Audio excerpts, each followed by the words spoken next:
Salam, jemaat yang terkasih dalam Tuhan Yesus Kristus. Pada hari ini kita akan beribadah dengan jarak jauh.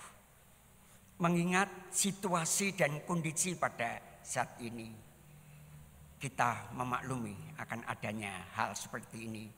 Untuk itu yang terkasih di dalam Tuhan Yesus Kristus, mari sebelum kita memulai ibadah ini, kita tundukkan kepala sejenak.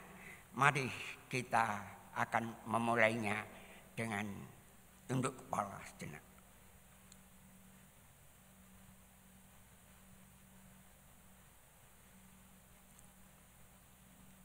Saat teduh cukup. Saudaraku yang terkasih,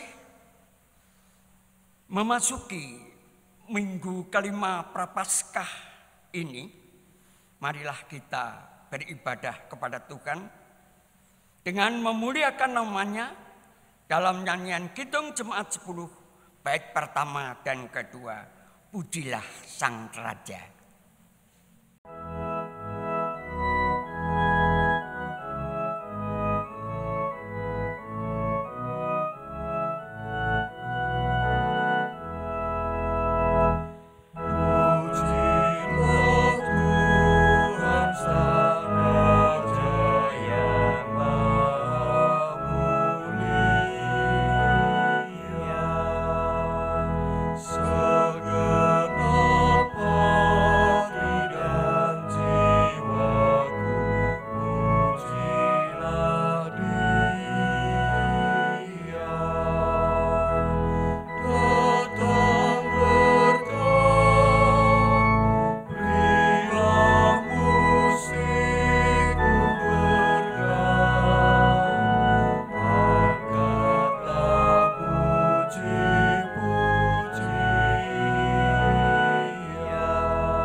Jemaat yang dikasihi oleh Tuhan, kebaktian Minggu Prapaskah kelima ini berlangsung di dalam nama dan kuasa Allah Bapa, Putra, dan Roh Kudus.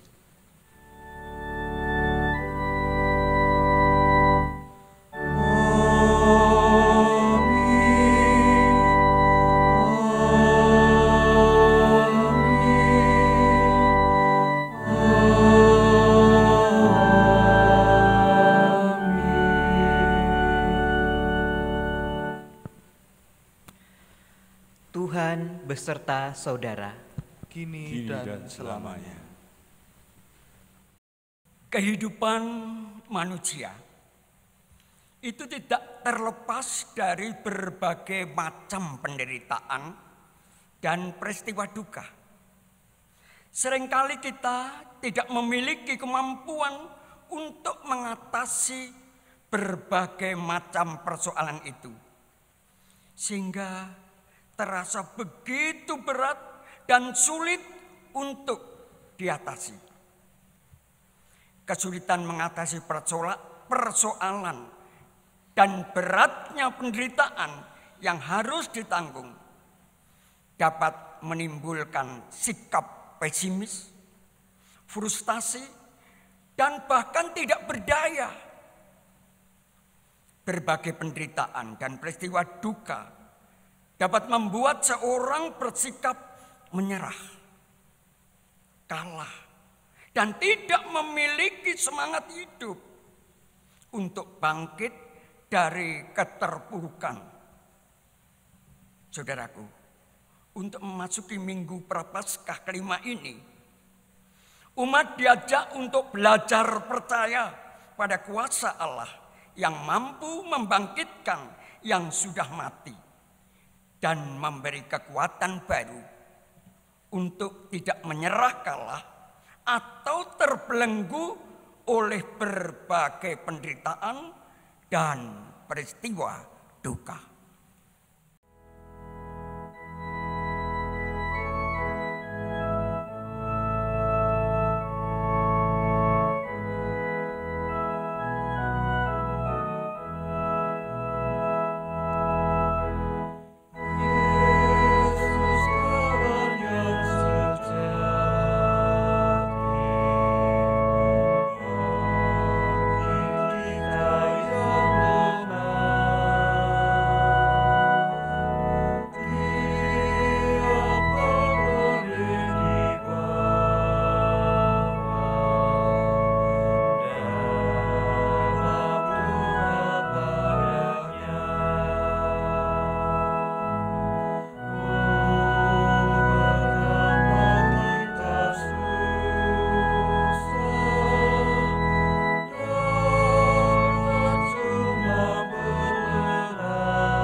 Saat ini kita diberi kesempatan untuk datang kepada Tuhan, menyesali segala dosa dan memohon pengampunannya. Marilah kita datang kepada Tuhan, meminta pengampunan di dalam doa. Kita berdoa. Tuhan Allah Bapa kami yang Maha Kuasa, hari ini kami datang kepadamu mengakui segala dosa kami, sebab kami seringkali gagal melakukan kehendak-Mu. Ampunilah kami atas kelalaian kami. Di dalam Kristus Yesus kami berdoa. Amin.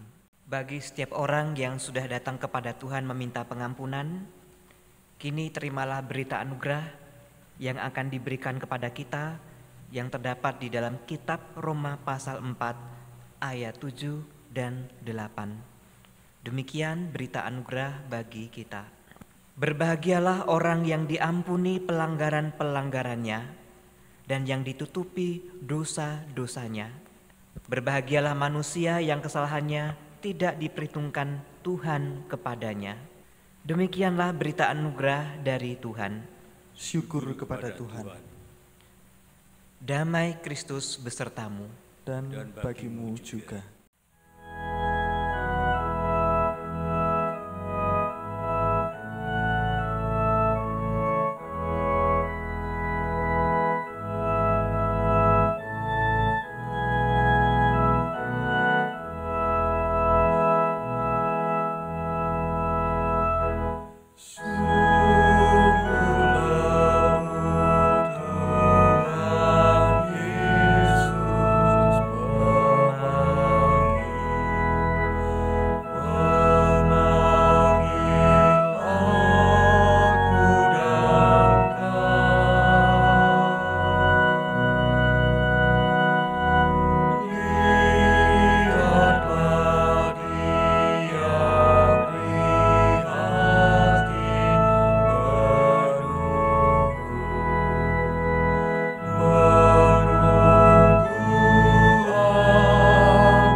Jemaat yang terkasih, sekarang kita akan memasuki pelayanan sabda.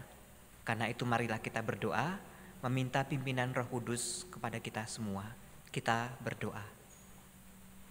Kami bersyukur kepadamu ya Tuhan, karena hari ini Engkau memberi kami kesempatan untuk menerima firman-Mu, merenungkan firman-Mu.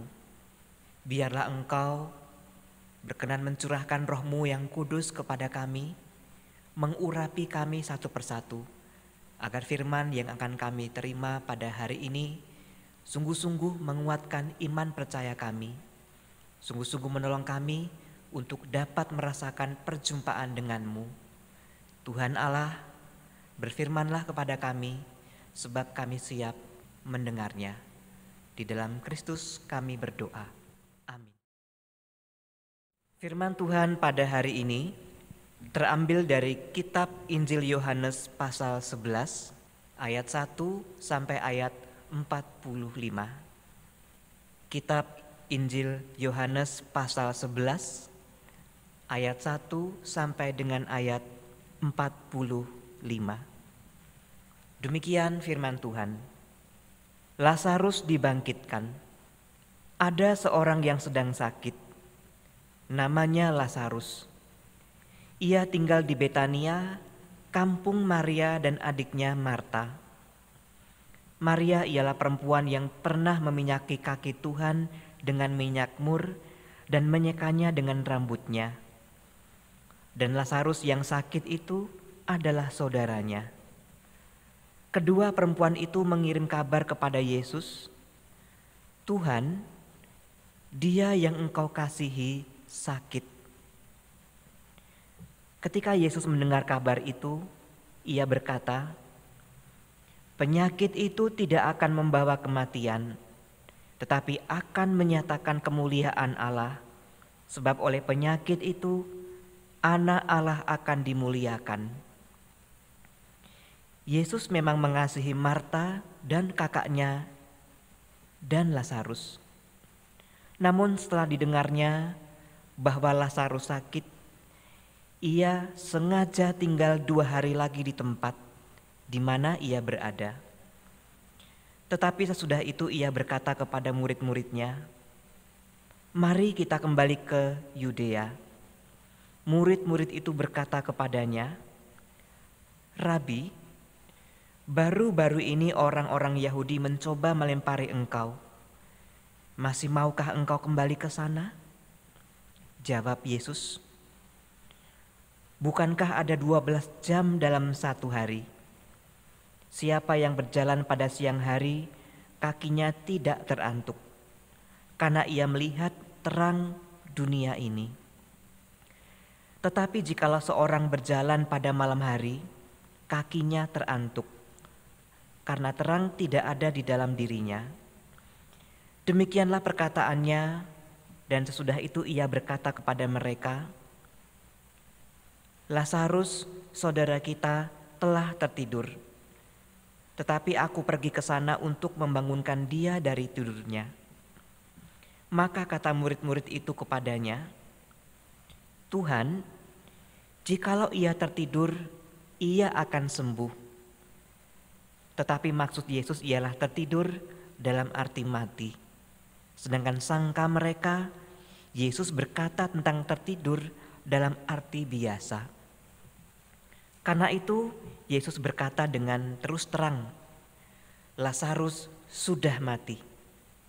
Tetapi syukurlah aku tidak hadir pada waktu itu, sebab demikian lebih baik bagimu, supaya kamu dapat belajar percaya. Marilah kita pergi sekarang kepadanya." Lalu Thomas yang disebut Didimus berkata kepada teman-temannya, yaitu murid-murid yang lain, "Marilah kita pergi juga untuk mati bersama-sama dengan dia." Maka ketika Yesus tiba, didapatinya Lazarus telah 4 hari berbaring di dalam kubur. Betania terletak dekat Yerusalem, kira-kira 2 mil jauhnya. Di situ banyak orang Yahudi telah datang kepada Marta dan Maria untuk menghibur mereka berhubung dengan kematian saudaranya. Ketika Marta mendengar bahwa Yesus datang, ia pergi mendapatkannya, tetapi Maria tinggal di rumah. Maka kata Marta kepada Yesus, "Tuhan, sekiranya Engkau ada di sini, saudaraku pasti tidak mati. Tetapi sekarang pun aku tahu bahwa Allah akan memberikan kepadamu segala sesuatu yang engkau minta kepadanya." Kata Yesus kepada Marta, "Saudaramu akan bangkit." Kata Marta kepadanya, "Aku tahu bahwa ia akan bangkit pada waktu orang-orang bangkit pada akhir zaman." Jawab Yesus, "Akulah kebangkitan dan hidup. Barang siapa percaya kepadaku, ia akan hidup walaupun ia sudah mati. Dan setiap orang yang hidup dan yang percaya kepadaku tidak akan mati selama-lamanya. Percayakah engkau akan hal ini?"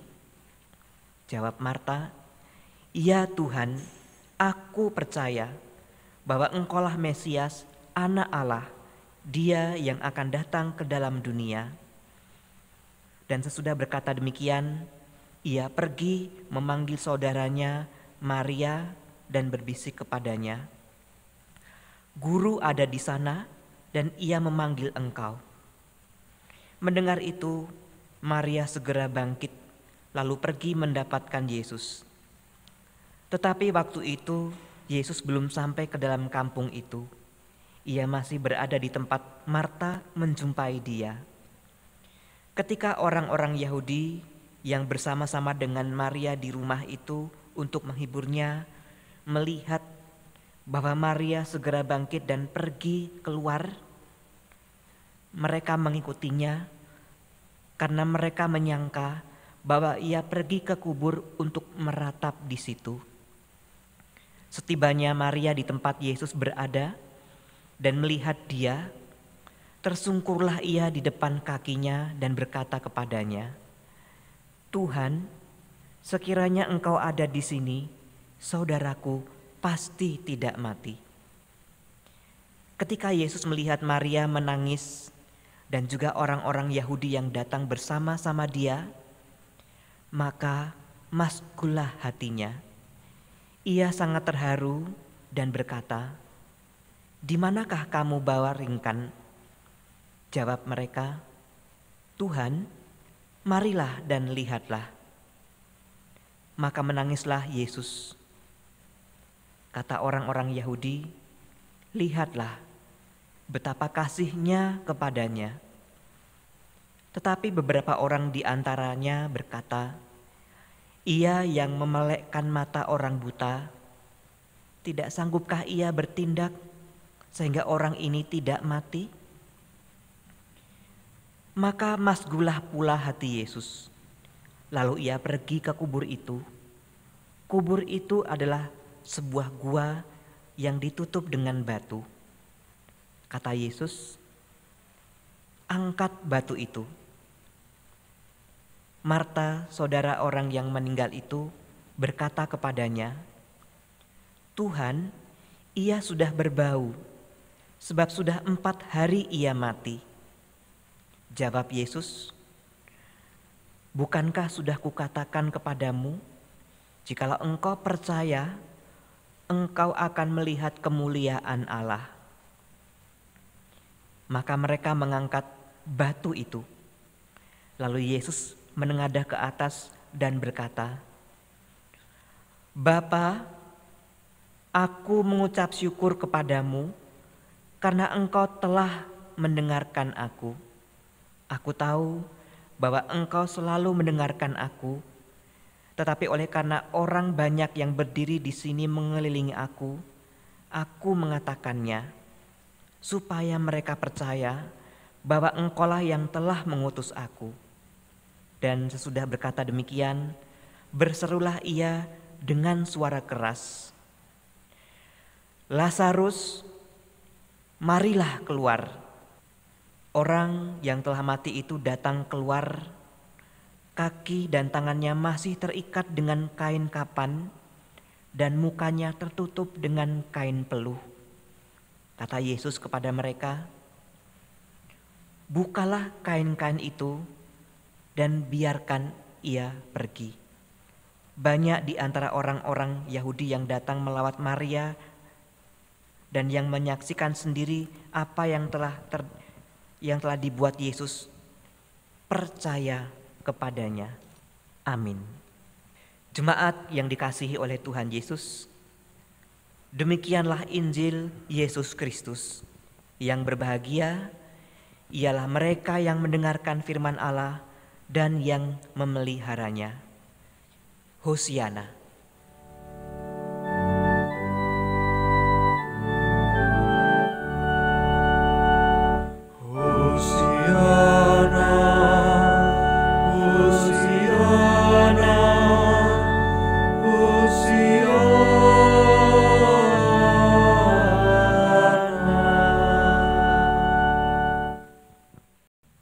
Saudara-saudara yang dikasihi oleh Tuhan Yesus, tema kita pada hari ini adalah percaya Allah yang membangkitkan. Percaya Allah yang membangkitkan. Mengapa kita harus percaya kepada Allah yang membangkitkan?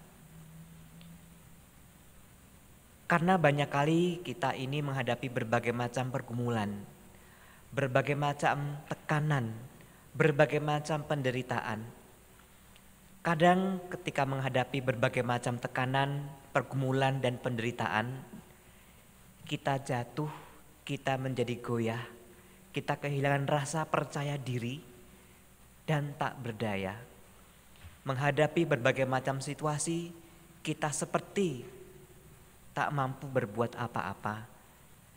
Oleh karena itulah tema pada hari ini sangat menguatkan kita, percaya Allah yang membangkitkan. Bila kita melihat situasi kita pada saat ini, dunia sedang diliputi perasaan takut, perasaan panik karena adanya pandemi virus corona. Di mana-mana diberitakan tentang kematian, di mana-mana diberitakan tentang ketakutan. Orang panik, orang tidak berdaya. Di tengah situasi seperti ini, tema kita memberikan sebuah pengharapan agar kita senantiasa percaya kepada Allah yang membangkitkan. Kita tidak diajak untuk percaya kepada ketakutan. Ketakutan itu real. Ketakutan itu nyata. Apa yang kita hadapi itu memang nyata. Memang begitulah keadaannya. Tetapi hal percaya kepada Tuhan itu adalah pilihan. Memilih percaya kepada Tuhan yang membangkitkan, yang memberikan kehidupan. Saudara-saudara yang dikasihi oleh Tuhan Yesus, pada firman yang kita baca bersama, kita pun dapat melihat bagaimana penderitaan yang dialami oleh Marta dan Maria. Marta dan Maria punya adik yang bernama Lazarus. Adiknya sakit cukup parah, kalau dapat dikatakan sebagai parah. Beberapa kali Maria dan Marta berusaha bagaimana adiknya itu sembuh dan mengabarkan kepada Tuhan Yesus bahwa Lazarus sakit. Tetapi apa yang terjadi? Sesuai bacaan yang kita lihat, Tuhan Yesus justru tidak segera berangkat menemui Lazarus yang sedang sakit itu. Tuhan Yesus memilih untuk diam di tempat selama 2 hari meneruskan pelayanannya. Bila kita memperhatikan hal ini, apakah itu berarti Tuhan Yesus tega membiarkan Lazarus hidup menderita karena sakit dan akhirnya berujung pada kematian? Membaca firman Tuhan memang demikian adanya. Tuhan sengaja berdiam diri selama 2 hari. Tujuannya adalah Tuhan akan datang melayani, Tuhan akan membangkitkan Lazarus. Sebab dengan cara seperti itulah orang-orang akan tahu siapa Yesus, bagaimana karyanya di atas kematian.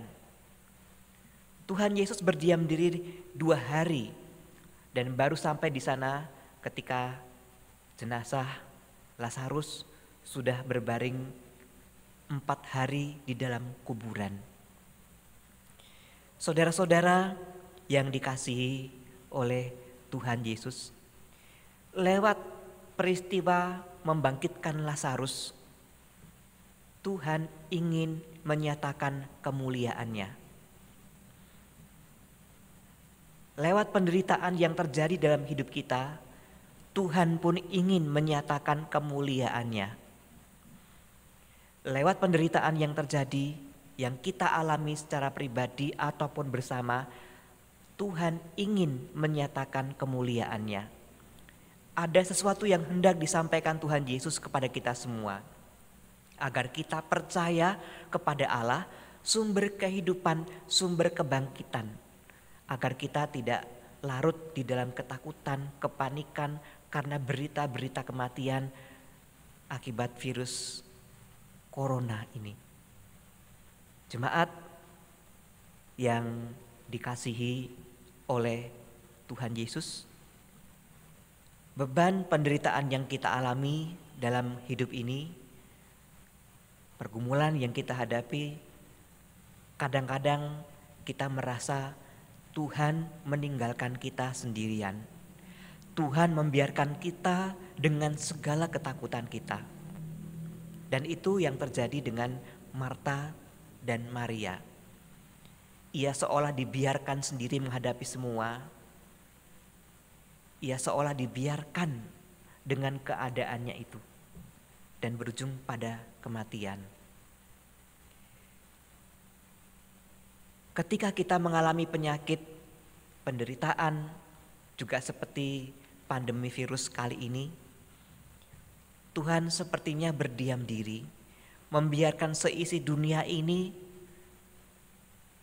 terpapar bencana COVID-19.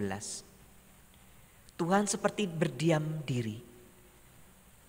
Tuhan seperti tidak berbuat apa-apa. Bila kita melihat pada firman Tuhan ini, kita akan dapat melihat bagaimana Tuhan berdiam diri. Sebenarnya tidak hanya sekedar berdiam diri, karena Tuhan sedang menyiapkan sesuatu untuk kita semua. Tuhan tidak pernah bermaksud memberikan bencana seperti ini, tetapi bila itu terjadi, Tuhan dapat mengubah bencana menjadi sesuatu berkat bagi kita semua. Tuhan dapat mengubahnya, karena Tuhan kita bukan Tuhan untuk orang mati. Tuhan kita adalah Tuhan untuk orang-orang yang hidup. Tuhan dapat membangkitkan orang yang mati. Maka Tuhan juga dapat menolong kita semua, memelihara kita semua dari bencana penderitaan apapun bentuknya. Tuhan dapat mengubah kemalangan menjadi sebuah berkat yang dapat digunakan untuk memuliakan Allah sendiri. Karena itu yang sangat diperlukan pada saat ini adalah menyerahkan diri kita kepada Tuhan yang dapat memberikan kehidupan, yang dapat membangkitkan seperti Tuhan membangkitkan Lazarus. Serahkanlah hidup kita kepadanya. Jemaat yang dikasihi oleh Tuhan, sakit penyakit dan penderitaan yang kita saksikan dalam kehidupan ini, kalau boleh dikatakan adalah sesuatu yang tidak punya mata, tidak punya hati nurani. Sakit penyakit bencana itu akan datang tanpa memandang bulu. Anak-anak Tuhan, juga yang bukan anak-anak Tuhan, kalau terjadi, ia terjadi. Orang yang saleh, orang yang beriman pun akan dapat terkena. Kematian pun demikian. tidak pernah memandang bulu. Kematian datang kepada siapapun, termasuk kepada Lazarus yang juga merupakan anak yang dikasihi, orang yang dikasihi oleh Tuhan Yesus. Namun lewat kematian itu, Tuhan mengubah kematian menjadi sebuah berkat. Tuhan membuat kematian Lazarus sebagai alat untuk memuliakan namanya. Yang dapat kita kerjakan sekarang ini adalah bagaimana penderitaan, bagaimana sakit penyakit, bagaimana pergumulan hidup, bagaimana tekanan hidup ini kita ubah untuk memuliakan Tuhan. Ubahlah semuanya itu untuk memuliakan Tuhan. Bersikaplah tenang, bersikaplah percaya pada Tuhan, bergantunglah pada kuasa-Nya. Dan kita akan melihat bagaimana kuasa Allah itu bekerja. Tuhan akan hadir dalam situasi itu untuk memberikan perubahan bagi diri kita. Paling tidak ada rasa tenang, ada rasa percaya, sehingga dengan berpikir dengan tenang, jernih, kita dapat menyikapi beban hidup, pergumulan, penderitaan, sakit penyakit seperti yang kita hadapi, yang kita alami saat-saat ini. Oleh karena itulah jemaat yang dikasihi oleh Tuhan Yesus, tema percaya kepada Allah yang membangkitkan sungguh-sungguh sangat kita butuhkan. Kita sebagai orang beriman percaya kepada Allah yang membangkitkan, bukan hanya percaya kepada Allah yang mati. Sumber pengharapan kita ada di sana. Jemaat milik Tuhan, mari kita mengubah penderitaan menjadi sesuatu yang memuliakan Tuhan Allah dalam diri kita. Amin. Saat teduh bagi kita. Saat teduh cukup. Mari kita berdoa. Bapa kami di dalam kerajaan surga, kami bersyukur dan berterima kasih kepadamu atas perenungan yang boleh kami lakukan bersama. Biarlah firman itu menguatkan kami dikala kami menghadapi tekanan hidup, beban hidup, penderitaan, sakit penyakit. Kami percaya bahwa Roh-Mu yang kudus menguatkan kami, melindungi kami, menjagai kami, sehingga kami tidak terpuruk dalam penderitaan kami. Kami percaya kepada Allah yang hidup, yang membangkitkan. Di dalam kuasa-Mu, Yesus Kristus, kami berdoa. Amin. Marilah kita semua bersama-sama memperbarui pengakuan iman percaya kita ini dengan mengucapkan pengakuan iman rasuli secara bersama-sama. Aku percaya kepada Allah Bapa yang Maha Kuasa, Khalik langit dan bumi, dan kepada Yesus Kristus, Anaknya yang tunggal, Tuhan kita, yang dikandung daripada Roh Kudus, lahir dari anak darah Maria, yang menderita di bawah pemerintahan Pontius Pilatus, disalibkan, mati dan dikuburkan, turun ke dalam kerajaan maut. Pada hari yang ketiga, bangkit pula dari antara orang mati, naik ke surga, duduk di sebelah kanan Allah Bapa yang Maha Kuasa, dan akan datang dari sana untuk menghakimi orang yang hidup dan yang mati.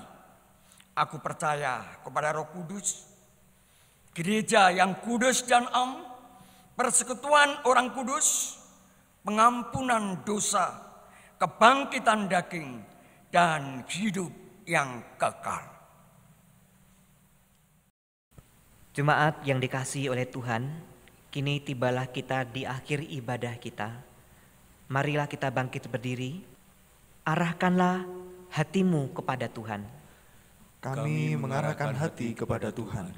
Jadilah saksi Kristus. Syukur kepada Allah. Terpujilah Tuhan, kini dan selamanya. Sekarang terimalah berkat Allah. Tuhan memberkati saudara dan melindungi saudara. Tuhan menyinari saudara dengan wajah-Nya dan memberi saudara kasih karunia. Tuhan menghadapkan wajah-Nya kepada saudara dan memberi saudara damai sejahtera.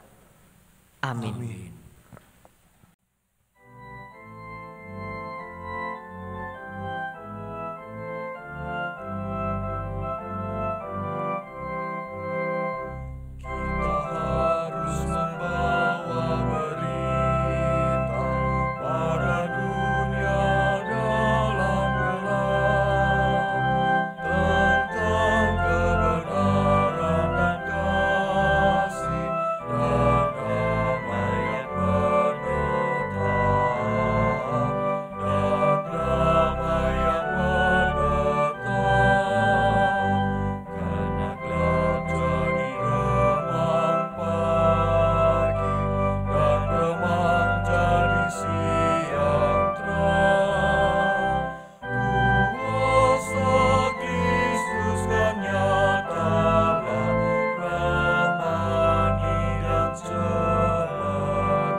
Jemaat yang terkasih dalam Tuhan Yesus Kristus, demikianlah ibadah pada Minggu Prapaskah kelima ini. Semoga perjumpaan kita dengan Tuhan benar-benar kita rasakan bersama. Akhirnya, selamat hari Minggu, Tuhan memberkati.